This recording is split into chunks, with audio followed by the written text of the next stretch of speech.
செயல்பட்டு வருகிற அத்தனை அமைச்சர்களுக்கும் மாண்பமை நம்முடைய அறநிலையத்துறை அமைச்சர்களை பொறுத்தவரையில் சேகர் பாபு என்று அழைப்பதை விட அவரை செயல்பாபு என்று அழைப்பதுதான் பொருத்தம் என்று பேசியிருக்கிறார்கள். அது எவ்வளவு உண்மை என்பதை நாம் நாள்தோறும் பார்க்கிறோம். அதை போல ஒரு சூறாவளி பயணத்தை யாராலும் செய்ய முடியாது, கற்பனையில் கூட முடியாது. இங்கே பேசிய ஒரு அருமை நண்பர், இது கிழக்கு மாவட்டம் என்று சொன்னார். இது எப்பொழுதும் சுறுசுறுப்பாக இயங்கிக் கொண்டிருக்கும் என்று சொன்னார். சூரியன் கிழக்கில் தானே உதிக்கிறது, அது சோர்ந்து விடவே சோர்ந்து விடார். இந்த அருமையான கருத்தரங்கத்தில் பங்கேற்று சிறப்பிப்பதற்காக வருகை தந்திருக்கக்கூடிய வணக்கத்திற்கும் பாராட்டுதலுக்கும் உரிய திரையுலக நடிப்புலகத்தின் மன்னன் சத்யராஜ் அவர்கள், சார் எஸ்.சி. கிட்டப்பான்னு ஒருத்தர் பழைய காலத்து நடிகர் இருந்தார், பெரியவங்களுக்கு தெரியும், ரொம்ப ரொம்ப பெரியவங்களுக்கு தான் தெரியும். கிட்டப்பாவுக்கு கிடைக்காத அத்தனை புகழும் கட்டப்பாவுக்கு இந்த மண்ணிலே கிடைக்கும்.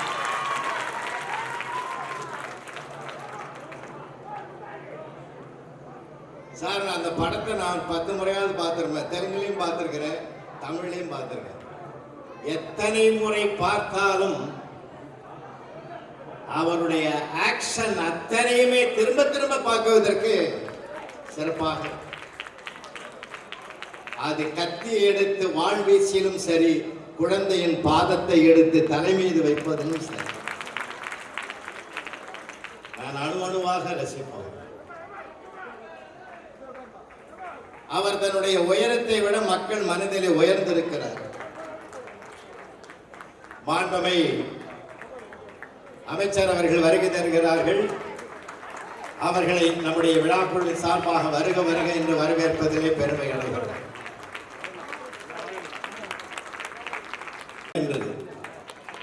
இப்பொழுது நான் பார்க்கிறேன், அந்த சூரியன் மாலையிலும் உதிக்கும் என்பதற்கு சாட்சியாக மாண்புமை அமைச்சர் அவர்கள் வருகை தந்திருப்பது அனைவருக்குமான ஒரு மகிழ்ச்சி. அன்பானவர்களே, இன்றைய தினம் இந்த நிகழ்ச்சியிலே பங்கேற்க வருகை தந்திருக்கக்கூடிய திரையுலக நட்சத்திரங்களிலே அருமை நண்பர் அஜய் ரத்னம் அவர்கள் இப்பொழுது உரையாற்றி அமர்ந்திருக்கிறார்கள். அவர்கள் கலைஞர், மாண்புமிகு கலைஞர் போட்ட பாதையிலே மாண்பமை தமிழ்நாடு முதலமைச்சர் தளபதி அவர்கள் பயணிப்பதை மிக அழகாக எடுத்துரைத்தார்கள். அதே போல அடுத்து பேச வருகை தரிக்கக்கூடிய திரைப்பட உலகத்தில் காலெடுத்து வைத்த கவிஞனாக இன்றைக்கு பல திரைப்படங்களுக்கு லட்சிய பாடல்களை எழுதி வருகிற கவிஞர் பா. விஜய் அவர்களும் இங்கே வீற்றிருக்கிறார்கள்.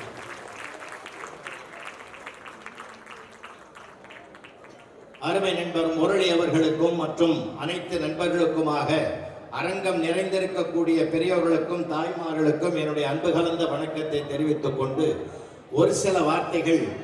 தலைப்பு ஒரு அருமையான தலைப்பு, கலை புரட்சி செய்த கலைஞர். உண்மையிலேயே ஒரு காலகட்டத்தில் பழைய படங்களை பார்த்தவங்களுக்கெல்லாம் நல்லா ஞாபகம் இருக்கும் இல்லையா? அவரு வீட்டுக்காரர் சேர்ல உட்கார்ந்து இருப்பார், அங்க ஹால்ல உட்கார்ந்து இருப்பார், அந்த அம்மா கிச்சன்ல இருக்கும். பிராணநாதா அப்படின்னு கூப்பிடும். அந்த சவுண்ட் முடியறதுக்கும் அவர் எழுந்து வர்றதுக்கும் சரியா இருக்கும். இதெல்லாம் யார் இப்ப கூப்பிடுவான்? முத்தமிழறிஞர் டாக்டர் கலைஞர் அவர்கள் திரையுலகத்தில் கால் வைத்த பிறகு அத்தனை பெண்களும் கணவனை அழைத்த வார்த்தை என்ன தெரியுமா? அத்தான் என்ற வார்த்தை. அதை கேட்டு பல பேர் செத்தான். இப்படி ஒரு முத்தான வார்த்தை எங்கிருந்து வந்தது? முத்தமிழறிஞர் கொடுத்த தானம் என்று அத்தனை பேரும் சொன்னார். அந்த வார்த்தையை கொண்டு வரணும்னா எப்படி சாதாரணமான விஷயமா சார்? நான் ஒன்னே ஒண்ணு கேட்கிறேன். கவிஞர்களுக்கு தெரியும், ஐயாவுக்கு எல்லாருக்குமே தெரியும், எழுத்தாளர்கள் உண்டு, பேச்சாளர்கள் உண்டு. எழுத்தாளருக்கு சிலருக்கு பேச்சு வராது, பேச்சாளர் சிலருக்கு எழுத்து வராது. ஆனால் தன்னை பேச்சாளராகவும் அமைத்துக் கொண்டு எழுத்தாளராகவும் அமைத்துக் கொண்டு ஒரு திரை உலகத்தில் காலெடுத்து வைத்து கதை, வசனம், தயாரிப்பு, பாடல்கள் என்று அத்தனை விஸ்வரூபத்தையும் எடுத்த ஒரே தலைவர் முத்தமிழறிஞர் கலைஞர் ஒருவர் மட்டும்தான் இந்திய சரித்திரத்திலே.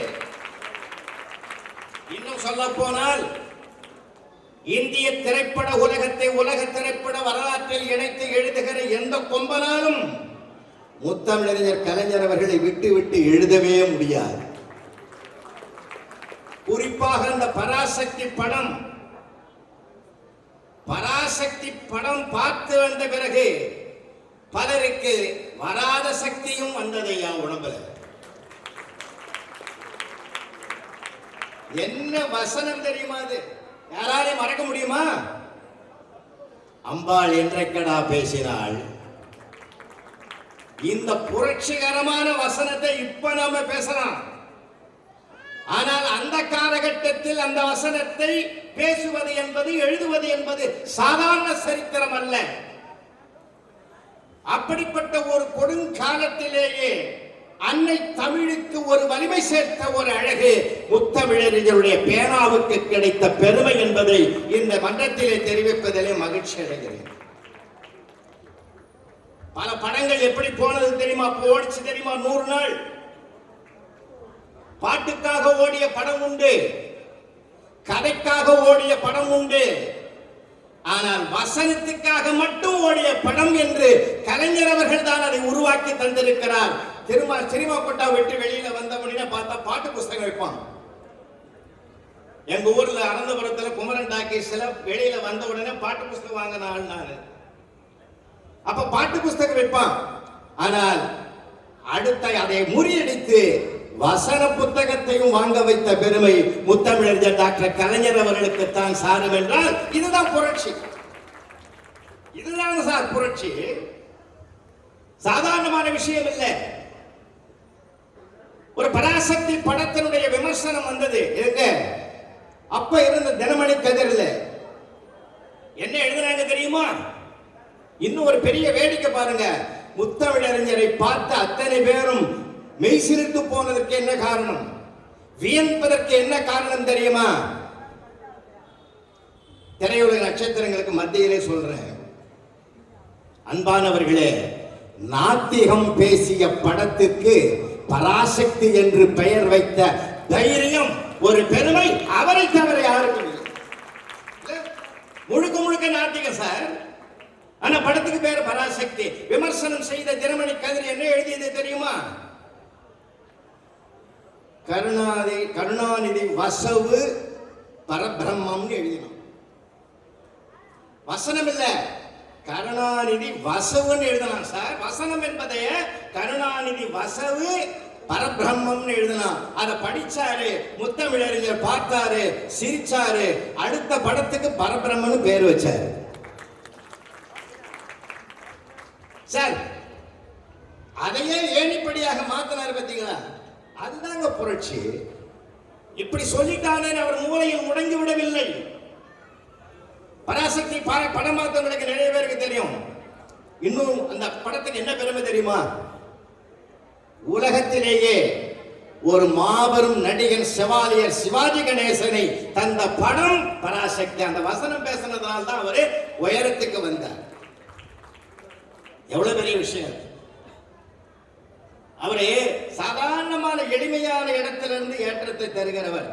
கையில காசு இல்ல, ஒரு இடமா படுத்துங்கிற ரோடு ஓரமா போலீஸ்கார வந்து லட்டியால் அடிக்கிறார்.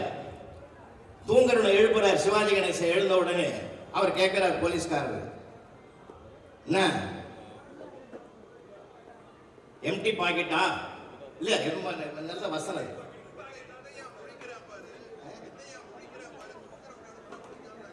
இல்ல, அதுக்கு முன்னாடி ஒண்ணு அருமையான ஒரு வசனம் வரும். அதாவது எனக்கு அந்த வார்த்தை வரல, ஏன்னா அதோட நான் பழகல. என்ன நீ பிக் பாக்கெட்டான்னு கேட்டார். ரோடு ஓரத்தில் படுத்துங்கிறிய, நீ பிக் பாக்கெட்டான்னு கேட்கிறார். அவர் தூக்க கழகத்தில் சொல்றாரு எம்டி பாக்கெட்டுன்னாரு. உடனே அடுத்து கேட்டாரு, என்ன முழிக்கிற?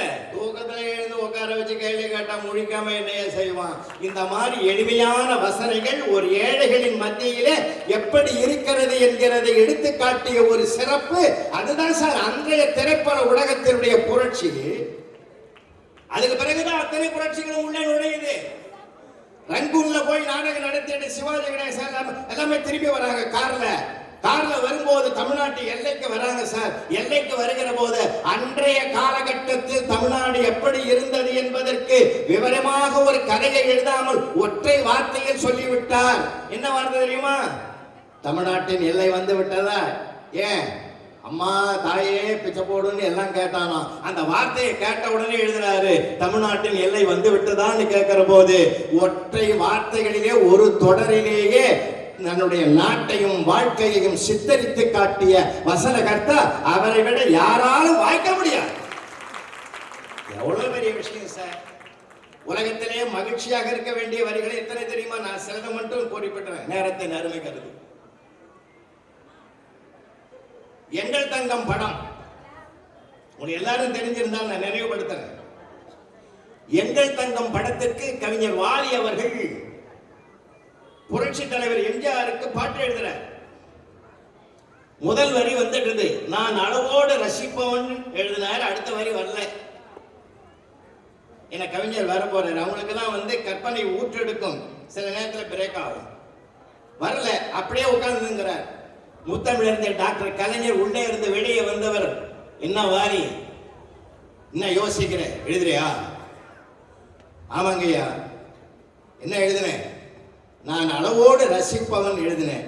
அடுத்த வரி வரல, எதையும் அளவின்றி கொடுப்பவன் எழுதியா? சார் இந்த வரி, இந்த பாட்டை கொண்டு போய் வாலி புரட்சி தலைவர் இடத்துல கொடுக்கிறார். எம்ஜிஆர் அதை பார்த்துட்டு ரெண்டாவது வரி ரொம்ப நல்லா இருக்குதுன்னாரு. அப்போ வாலி சொன்னார், இது டாக்டர் கலைஞர் அவர்கள் சொன்ன வரி என்று சொன்ன போது எம்ஜிஆர் ரொம்ப மகிழ்ந்து என்ன தெரியுமா செஞ்சாரு? ஒரு படத்துல வாலி இடத்துல சொன்னாரு, அவரை நான் புகழ்ந்து பாடுவது போல அவருக்கும் ஒரு பாட்டு படத்தில் எழுதுன்னு சொன்னார் சார். ஒருவரை ஒருவர் புரிந்து கொண்டவர்கள். சேலம் மாடர்ன் தியேட்டர்ஸில் தான் முத்தமிழறிஞர் டாக்டர் கலைஞர் அவர்கள் அந்த திரைப்பட உலகத்திற்கு சாமி அவர்களால் அழைத்து வரப்பட்டு, ஏன் அந்த திராவிட நாள் பத்திரிகையில, குடியரசு பத்திரிகையில எழுதி கொண்டிருந்தவரை கொண்டு வந்து அங்கே திரையுலகத்திற்கு வருகிறார்கள். அந்த வரும்போதுதான் சேலம் மாடர்ன் தியேட்டர்ஸ்ல தான் 2 பேரை தேர்வு செய்து அங்கிருந்து அழைத்து வருகிறார். திராவிட முன்னேற்ற கழகத்திற்கு 2 பேரை அழைத்து வந்த பெருமை முத்தமிழறிஞர் டாக்டர் கலைஞர் அவர்களுக்கு தான் சாரும். ஒருவர் எம்ஜிஆர், இன்னொருவர் கண்ணதாசன். அப்படி ஒரு திரையுலகத்திலே பல்வேறு வகையான புரட்சிகள் சார். விளையாட்டுக்கு சொல்லல, வேடிக்கைக்கு சொல்லல. நிறைய பேர் அந்த வசனம், சிவாஜி கணேசன் பேசுற வசனத்தை பேசாத ஆளே கிடையாது. காலம் கடந்தும் அவர் நிற்பதற்கு என்ன காரணம் தெரியுமா? அந்த வசனத்தை இன்றைக்கும் பிள்ளைகள் பள்ளியிலே, கல்லூரியிலே, ஆண்டு விழா மேடைகளிலே பேசி பரிசு வாங்குகிற அளவுக்கு அந்த வசனம் இன்றைக்கும் மாறாத ஆற்றல் வலிமை வாய்ந்ததாக இருக்கிறது என்றால், எந்த காலத்திற்கும் ஏற்ற தமிழிலே வசனம் எழுதிய ஒரு பெருமையும் சிறப்பும் அவர் ஒருவருக்குத்தான் சார். ராஜகுமாரி படத்தில் நடிக்கிற போது கூட சிறு சிறு வேடங்களிலே நடித்தவர் எம்ஜிஆர் அவர்கள்.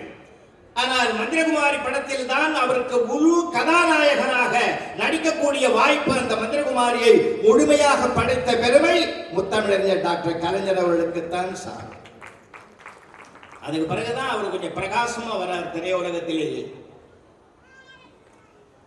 எவ்வளவு பெரிய ஆற்றல், எவ்வளவு பெரிய சிறப்பு சார். புரட்சியை விதைத்தார். அதுல இன்னும் சொல்ல போனா நமக்கெல்லாம் சாதாரணமா தெரியும்.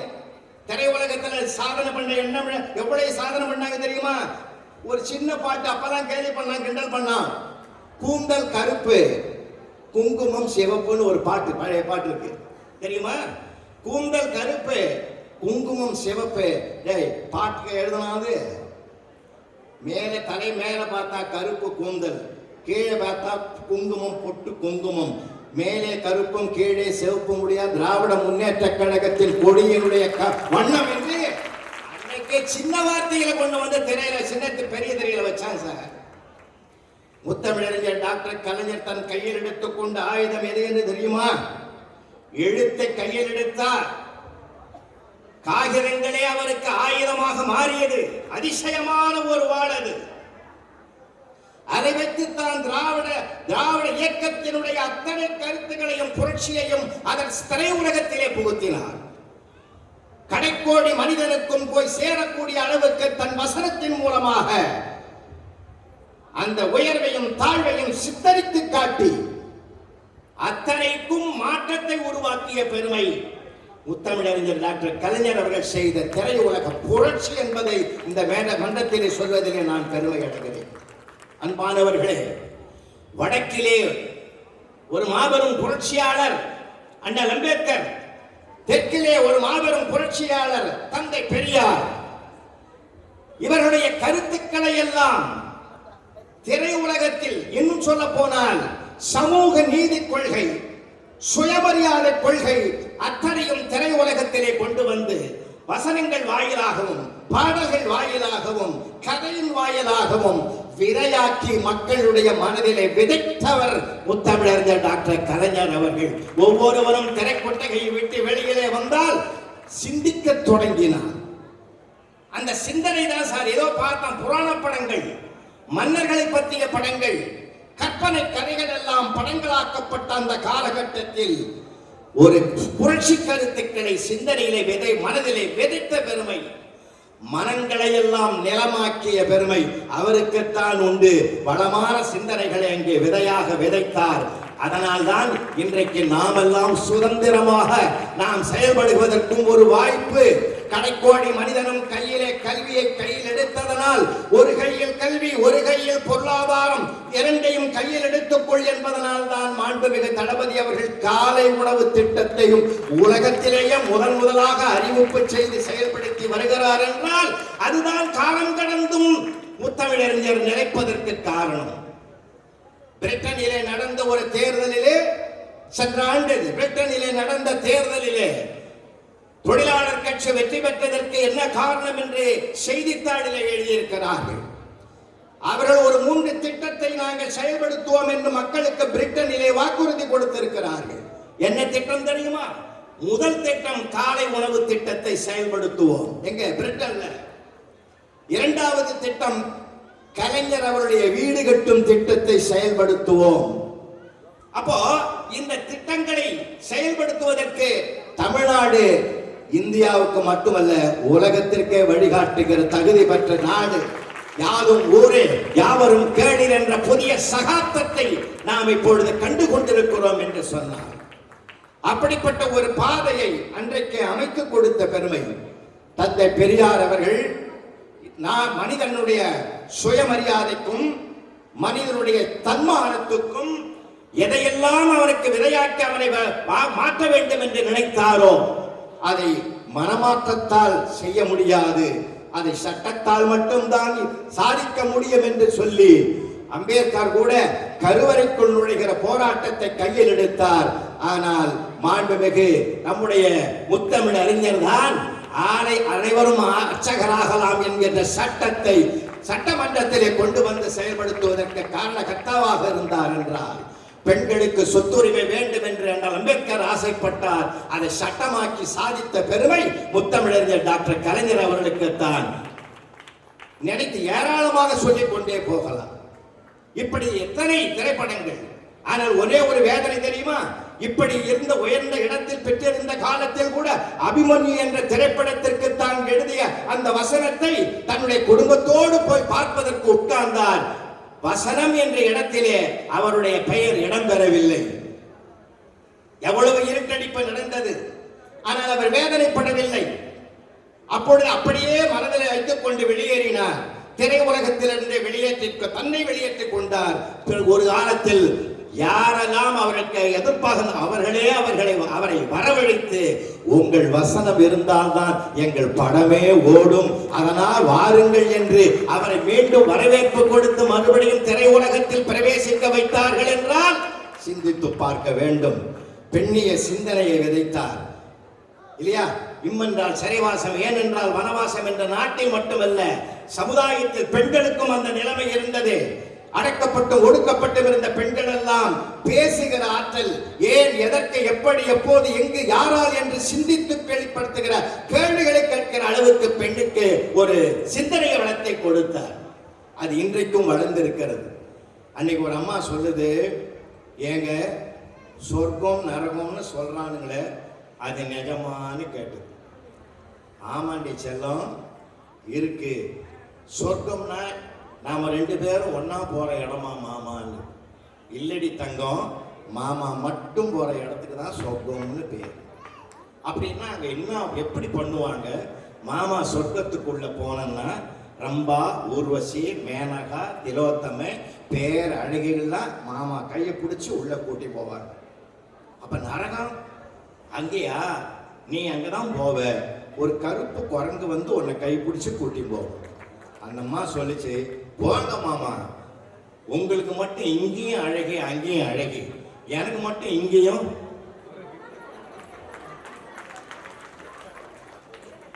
அவன் வாயை திறப்பான். சார், பெண் பிள்ளைகள் சிந்திக்க தொடங்கி விட்டார்கள் சார், இல்லையா? பெண்கள்லாம் ஏமா அமைதியா இருக்கு?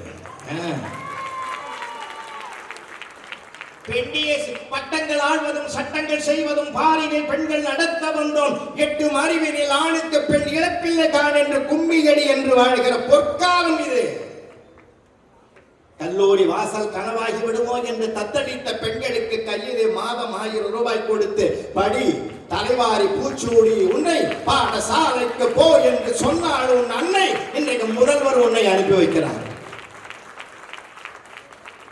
சார், முத்தமிழறிஞர் அவர்கள் போட்ட விதை இன்றைக்கு விருட்சமாக கொண்டிருக்கிறது. சிந்திக்க வேண்டும். தயவு செஞ்சு உங்களுக்கு எல்லாரும் சொல்றேன், எல்லாரும் இந்த இதுக்குள்ள அடிமை ஆயிட்டோம் இல்லையா? நான் சொல்றது உண்மையா இல்லையா? என்னையும் சேர்த்தான் சொல்றேன். எல்லாம் இதுக்குள்ள அடிமை ஆயிட்டோம். இது உள்ளங்கையில வச்சிருந்தீங்கன்னா உலகத்துல என்ன நடக்குதுன்னு தெரியும். உக்ரைன் தெரியும், ரஷ்யா தெரியும், ஈரான் தெரியும், இஸ்ரேல் தெரியும், நம்ம ட்ரம்ப் தெரிவார், எல்லாம் தெரியும்.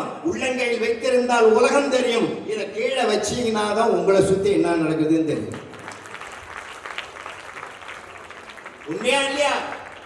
நாம இதிலேயே பயணம் பண்றையா, இதிலேயே பயணம் பண்றோம். தயவு செஞ்சு அதை கொஞ்சம் ஆஃப் பண்ணாதான் 2026ல நீங்க சரியான ஒரு அரசை மீண்டும் தேர்ந்தெடுப்பீர்கள் இல்லையா? சிந்திங்கய்யா. எவ்வளவு நம்ம உரிமையோடு இருக்கிறோம், எவ்வளவு பெரிய சிறப்புக்குரியவனா இருக்கிறோம். நிறைய பேசலாம்.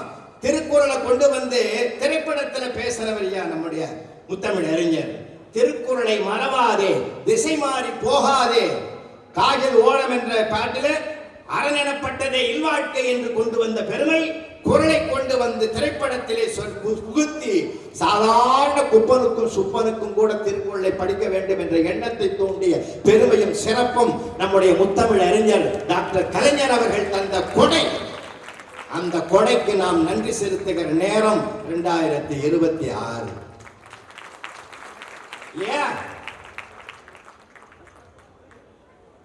நாமெல்லாம் பார்த்தோம்னா நம்ம அதான் நம்முடைய முதல்வர் அவர்கள் கூட 200ன்னாரு. இப்ப 200ஐயும் தாண்டி விடணும்ன்ற அது நம்ம கையில தான் இருக்கு. 200 இல்லைங்க, 200க்கு மேலே நாங்க தருவோம் என்கிற ஒரு பெருமையும். ஏன்னா எந்த நேரத்தில் மனிதன் நன்றி செலுத்த வேண்டுமோ அந்த நேரத்தில் சரியாக செலுத்தினால் மீண்டும் நம்மை நாமே ஆழ்வதற்குரிய வாய்ப்பும் வசதியும் நமக்கு வந்து சேரும். ஐயா, ஒரு காலத்தில் கேள்வி கேட்க முடியுமா? கீழ்ப்பால் ஒருவன் கற்பின் மேற்பால் ஒருவனும் அவன் கண் படுமே என்கிற புறநானூற்று வரிவையை புதுப்பித்தது மட்டுமல்ல, அதை செயல்படுத்திய ஒரே ஒரு அரசு திராவிட முன்னேற்ற கழகத்தினுடைய அரசுதான் என்பது சரித்திரம் பேசுகிற வரலாறு. அந்த சரித்திரத்தை தொடர்வோம், தொடர்வோம், தொடர்வோம். நன்றி.